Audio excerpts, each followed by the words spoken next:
बुलेटिनच्या सुरुवातीला एक मोठी बातमी आहे। लाडक्या बहिणीला प्रशासनाची नाराजीची ओवाळणी दिसतेय। वित्त विभागाच्या शेऱ्यावरून विरोधकांनी शेरबाजी केलेली आहे।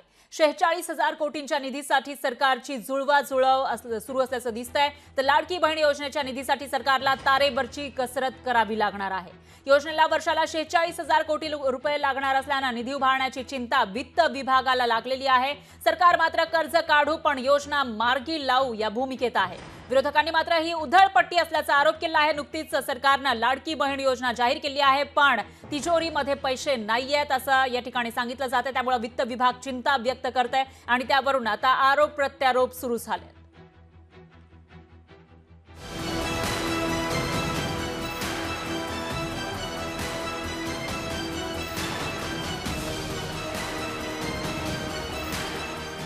महायुती सरकारच्या लाडकी बहीण योजनेसाठी निधीच्या व्यवस्थेबाबत वित्त विभागानं चिंता व्यक्त केली आहे। लाडकी बहीण योजनेसाठी वित्त विभागाला वर्षाला 46,000 कोटींची तरतूद अपेक्षित आहे। एवढ्या निधीची व्यवस्था कशी करायची अशी चिंता वित्त विभागाला पडली आहे। या योजनेच्या निमित्तानं सरकारची आर्थिक बेशिस्त समोर आल्याची टीका विरोधक करतायत। आप चुनाव जीतने के लिए आपके तिजोरी में पैसा नहीं, आपके कटोरे में पैसा नहीं, और आप बड़ी बड़ी योजना की घोषणा करते हो, उसे डिसिप्लिन नहीं कहते। कहाँ से पैसा लाओगे इस बारे में आपके पास कोई योजना नहीं है।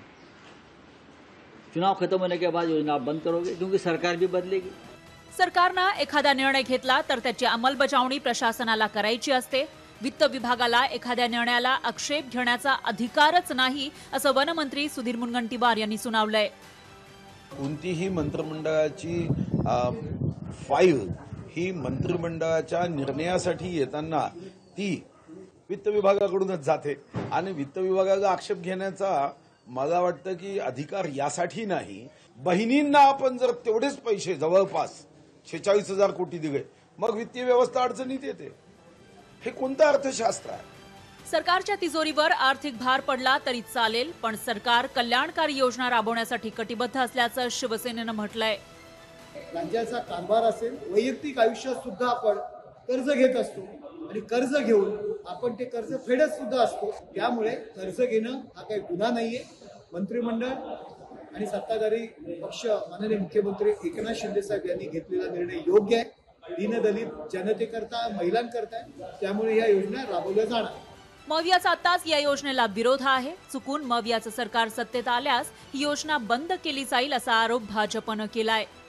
चुकून अगर महाविकास आघाडीचं सरकार आलं तर आपल्याला आर्थिक सक्षम करणारी ही योजना महाविकास आघाडीचं सरकार बंद करेल अशा पद्धतीची मानसिकता या महाविकास आघाडीच्या नेते मंडळींची आहे। योजनांना पैसे नसल्यावरून कॅबिनेट बैठकीमध्ये अजित पवार आणि इतर मंत्र्यांमध्ये खडाजंगी झाली होती। त्यानंतर आता वित्त विभागही योजनेच्या निधीसाठी तरतूद कशी करायची अशा विवंचनेत पडलंय। त्यामुळे योजनेचं भवितव्य काय असेल याबाबत चिंता व्यक्त केली जातीये।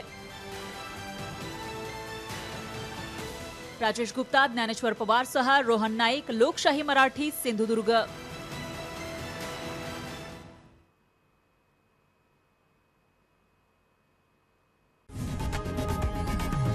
लोकशाही मराठी ऐका, पहा, जागरूक रहा।